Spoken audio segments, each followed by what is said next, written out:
श्री राकेश सचान जी, बाद में आना, अंतिम में आना, कोई दिक्कत नहीं। असीम अरुण जी, प्रदेश सरकार के मंत्री श्री संदीप सिंह जी, लोकप्रिय विधायक श्रीमती पूनम संखवार जी, लोकप्रिय सांसद और भारतीय जनता पार्टी के प्रत्याशी श्री सुब्रत पाठक जी, जिला प्रभारी कानपुर देहात से अशोक राजपूत जी, जिलाध्यक्ष कानपुर देहात मनोज शुक्ला जी, नगर पंचायत अध्यक्ष श्री राजेंद्र सिंह राजू जी, नगर पालिका अध्यक्ष जीजक अमित तिवारी जी, आज के इस पूर्व विधायक श्रीमती निर्मला संखवार जी, आज के इस चुनावी सभा में उपस्थित शंकरगंज झीझक के मेरे सभी उपस्थित बहन और भाइयों, आज मुझे बाबा धर्मगढ़ के इस पुण्य धरा पर आप सबके बीच में आने का अवसर प्राप्त हुआ है। मैं सबसे पहले इस पावन धरा को नमन करता हूं। 1857 के प्रथम स्वतंत्र समर में जिन अमर बलिदानियों ने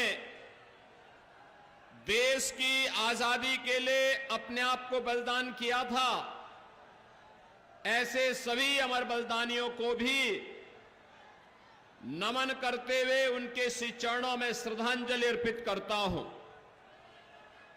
बहनों और भाइयों, लोकसभा चुनाव के चौथे चरण में परसों आपको मतदान करना है। अब तक के 3 चरण पूरे हो चुके हैं। आधा चुनाव संपन्न हो चुका है और बहनों और भाइयों, पूरे देश में एक स्वर से स्वीकार किया है कि फिर एक बार जैसे जैसे लोकसभा के चुनाव अलग अलग चरणों में पूरे हो रहे हैं, ऐसे ऐसे आवाज आ रही है कि अब की बार 400 पार। और झीझक के अंदर आपका उत्साह दिखाता है कि उत्तर प्रदेश का वह संकल्प पूरा होने वाला जो हमने मोदी जी को कहा है कि 80 लोकसभा सीट पर 80 कमल खिलेंगे और 80 कमल के उत्तर प्रदेश की माला मोदी जी के गले में पड़ेगी। बहनों और भाइयों, मैं अभिनंदन करूंगा आप सबका। गर्मी की परवाह के बगैर पंडाल में जगह नहीं मिला तब भी खड़े हैं, लेकिन भारतीय जनता पार्टी का कमल खिलाना है और विजयश्री से सुब्रत पाठक के गले में डाल करके मोदी जी के साथ कार्य करने के लिए उन्हें दिल्ली भेजना है। बहनों और भाइयों, ये हमारी पीढ़ी का सौभाग्य है। हम नए भारत को देख रहे हैं, एक ऐसा भारत जिस भारत में आज सुरक्षा भी है, सम्मान भी है, विकास भी है, गरीब कल्याण भी है, और जिस भारत में विकास है तो विरासत भी है, आपकी आस्था का सम्मान है। याद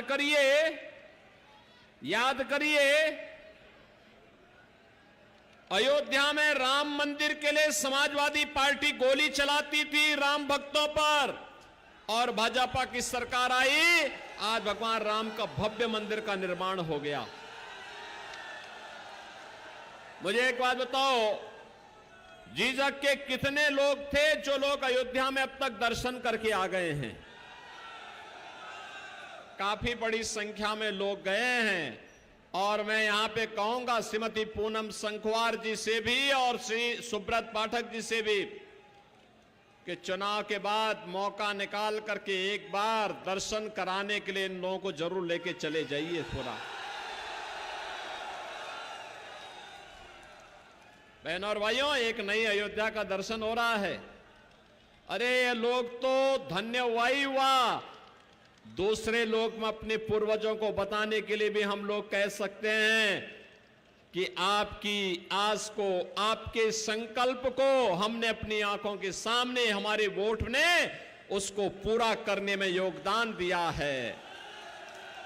आप भी कह सकते हैं उन तक जब जाएंगे, ये जवाब देने के लिए आपके पास उस समय वक्त होगा। कह सकते हैं कि देखिए आपका जो संकल्प था, उस संकल्प को हमने अपनी आंखों के सामने पूरा होते हुए देखा है और इसमें हमारा भी योगदान है। आपका योगदान इस रूप में है क्योंकि भारतीय जनता पार्टी की दिल्ली और लखनऊ की दोनों सरकारों को आपके वोट से बनाने में योगदान मिला है, आपका वोट मिला है, तब सरकार बनी है। और इसीलिए अयोध्या में भगवान राम का जो भव्य मंदिर का निर्माण हो रहा हुआ है, प्रभु राम विराजमान हो गए। 500 वर्षों की अद्भुत घटना घटित हुई है और बहनों और भाइयों, 500 वर्षों की इस अद्भुत घटना के लिए 500 वर्षों में पहली बार प्रभु राम ने अपनी जन्मभूमि पर होली भी खेली और अपना जन्मदिन भी मनाया है। पहली बार भगवान राम का सूर्य तिलक भी हुआ है। बहनों और भाइयों, ये अद्भुत घटनाएं कभी कभी घटित होती हैं और हमारी पीढ़ी सौभाग्यशाली है कि हम इस नए भारत में सब कुछ देख पा रहे हैं। और इसीलिए मैं आज आपके पास आया हूं आपसे कहने के लिए कि ये नया भारत, बहनों और भाइयों, ये नया भारत केवल बोलता ही नहीं है, करके दिखाता भी है, करके दिखाता है। भारतीय जनता पार्टी ने कहा था ना कि रामलला हम आएंगे, मंदिर वही बनाएंगे। तब समाजवादी पार्टी के लोग राम भक्तों पर गोलियां चलाते थे ना, बोलते थे ना कि परिंदा भी उनके मुकदमों को वापस लेंगे। ये समाजवादी पार्टी का चरित्र है।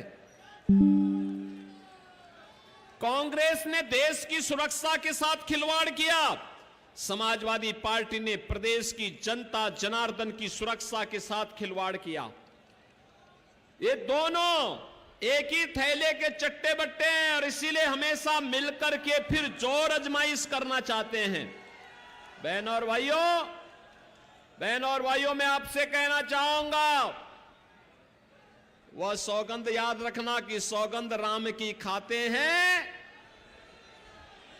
यही खाते थे ना, आज तो पूरा हो गया है। अब भारत के निर्माण के लिए, नए भारत के लिए, आत्मनिर्भर भारत के लिए, विकसित भारत के लिए मोदी जी के नेतृत्व में जो संकल्प पूरा देश ले रहा है, उस संकल्प के साथ जुड़ने का अवसर आ गया है। बहनों और भाइयों, यही अंतर है कांग्रेस सपा में और बीजेपी में।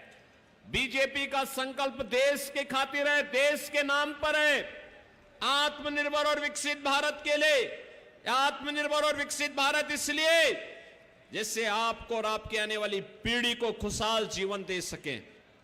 उनको सत्ता इसलिए चाहिए कि कांग्रेस के परिवार को, सपा के सफाई परिवार को धन संपदा से परिपूर्ण करके अपने परिवार के लिए वे चुनाव लड़ना चाहते हैं। और भारतीय जनता पार्टी राष्ट्र के हित के लिए, वे परिवार के हित के लिए, ये राष्ट्र के हित के लिए चुनाव लड़ना चाहती है।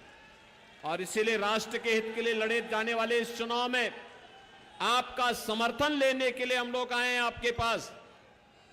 समाजवादी पार्टी के समय में क्या हालत थे प्रदेश के, हर तीसरे दिन दंगे होते थे, हर तीसरे दिन दंगे होते थे, अराजकता चरम पर थी, बेटी और व्यापारी सुरक्षित नहीं थे, गुंडागर्दी का आलम यह था।